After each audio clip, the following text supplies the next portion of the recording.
tengo una convergencia oblicua, pero como tengo en una sección todo este aparato, este sistema, realmente lo que yo tengo a una escala un poco más grande de todo el sistema, no localmente aquí, sino de todo el sistema, tengo una deformación extensional a manera de una falla normal, lo cual a mí me puede ayudar como una apertura, una zona dilatada, dilatacional para la exploración. Fíjense que el marco de referencia es súper importante aquí. Y en el caso de la derecha, nosotros tenemos ese nivel estratigráfico y estructuras mapeadas, pues sabemos que hay una cinemática inversa o compresional. Entonces aquí también localmente, bien, debo tener una convergencia oblicua que puede estar en esta dirección o puede estar así también, de esta manera, de este modo. Y fíjense que según el modelo de Anderson, para esta segunda sección, que estoy enfocando en el centro de la pantalla, el sigma 1 tiende a ser más horizontal, tiende a ser más plano, más pegado al horizontal, pierde mucho ángulo de inclinación. Entonces, allí justifica el hecho de que pueda tener una falla inversa o una zona de cizalla compresional. En cambio, en este caso, si se dan cuenta, a pesar de tener una convergencia oblicua local, fíjense que espacialmente, según la sección, el sigma 1 tiende a ser vertical y eso, según Anderson, me da una cinemática, como verán aquí, extensional. Esas relaciones geométricas entre el sigma 1, el vector de compresión máxima, y las geometrías de las estructuras escalonadas, de alguna u otra manera las puedo validar con Anderson. Se deriva todo de ello. Es una arbitrariedad que funciona muy bien y que se corrobora en campo. Y claro, me ayuda a determinar tipos de estructuras. Esto fundamentalmente, si no tengo desplazamientos estratigráficos, mido rumbo y buzamiento de estas geometrías y las cinemáticas junto con esas geometrías directamente las llevo al mapa topográfico. Las coloco en el mapa geológico y como si fuese un rompecabezas, si estoy en intrusivos, en granitos o granodoritas, por dar un ejemplo, pues puedo trazar una tendencia en un mapa en una zona estructural. Ahora voy a hacer un dibujo sobre ello. Es decir, si todas estas estaciones o puntos yo los he visto en distintos corredores de un mapa, es decir, a manera de sketches, de estaciones macro o microestructurales, yo puedo replantear lo anteriormente dicho y decir, dentro de mi mapa tengo la estación 1, la estación 2, la estación 3 y la estación 4. Puedo trazar sus tendencias principales según las geometrías que yo tengo allí previamente planteadas en cada parte, bien, en sección, ya con una dirección así, el azimut no lo había especificado, igualmente por acá. Esto ya visto en planta, bien. Para 3 y 4 acabo de agregarles un azimut aproximado, para 1 y 2 tal cual en planta habíamos visto. Entonces, lo que yo hago es tomar rumbo y buzamiento de esas estructuras, pongo sus líneas de acuerdo a esos datos en el mapa topográfico. Seguramente esto estará asociado, no sé, a una topografía. Bien, ahí dibujo unas curvas de nivel, por poner un ejemplo. Esto yo lo puedo trabajar fácilmente en una cúspide, ¿no? Con la separación vertical de cada 200 metros, digamos, así, de esta manera. Bien. Y digamos que para el punto 1 yo simplemente mapeo la cinemática dextral. Bien, cinemática dextral, como ven allí. Para el segundo caso tengo la cinemática inversa. Bien, para 3 tengo una cinemática normal, con estos rectángulos que estoy dibujando aquí. Y para el caso de 4, digamos que tengo esta cinemática inversa o compresional. Entonces, en cada uno de estos casos, yo ya puedo plantear, ¿no? Tenemos esto, puedo seguir interpretando, retrasar esto, puedo hacer una mejor interpretación de estas estructuras que yo puedo inferir o puedo alinear con la fotointerpretación algunos lineamientos y puedo decir estas estructuras pueden ir así y esta se puede alargar o empalmar con otras a manera de yoks, a manera de tijeras a lo largo de este corredor, digamos. Y tengo distintas cinemáticas. Y estas otras también puedo hacer lo mismo. Puedo seguir interpretando esto.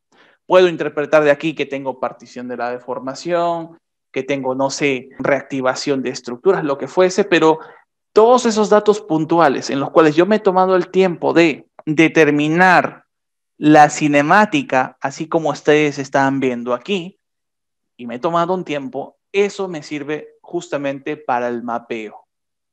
Fíjense que en todos estos casos las direcciones de convergencias no son iguales, no tienen que ser iguales. La primera, del primer ejemplo, varía con respecto a dos. La primera es de dirección oeste-este y la otra es más noreste-suroeste. Pueden que sean de eventos distintos.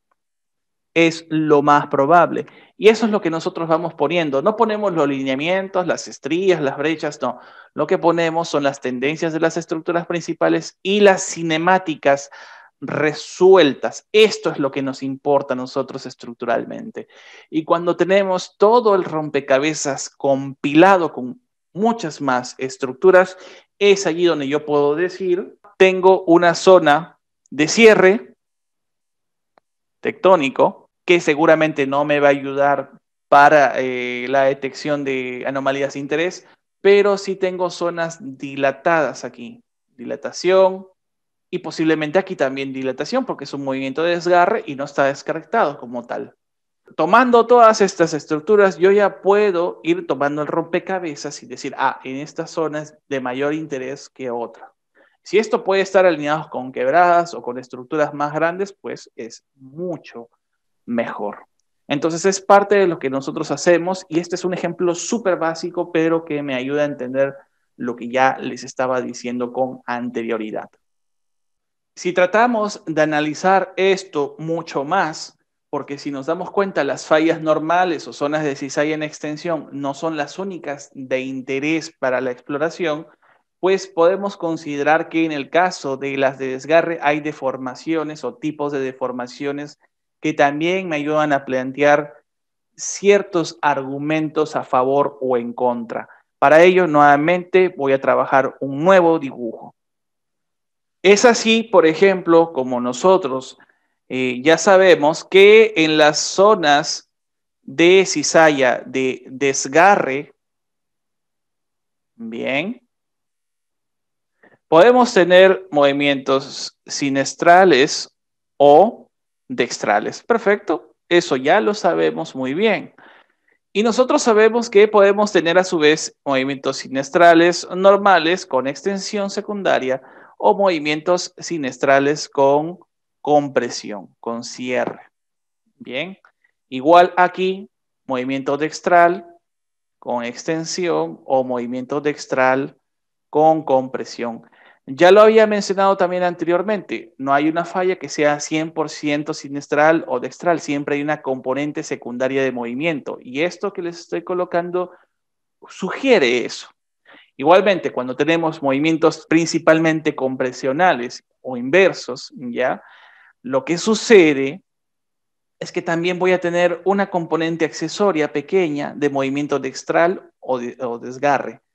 Es así que podrán entender que en la naturaleza las zonas de cizalla se rigen por movimientos principales y movimientos secundarios. Esa validez, esa diferencia, por lo general, y digo que es por lo general, está dada por el grado de inclinación de los microlineamientos, que no es otra cosa que el vector de movimiento espacial.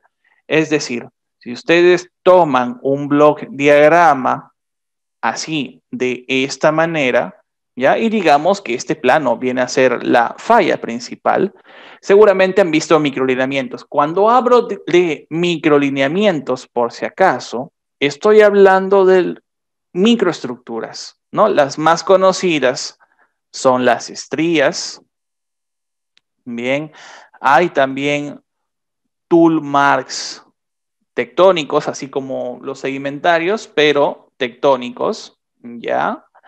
Y también tenemos fibras de recristalización en planos recristalizados. Entonces, estos microlineamientos yo los puedo encontrar aquí y nosotros sabemos que esos microlineamientos de manera general son líneas, líneas que sobre y dentro del plano de la falla o zona de cizalla pueden estar más o menos inclinados o pueden estar muy inclinados, que es lo que se traduce, que es lo que muchos conocen como cabeceo,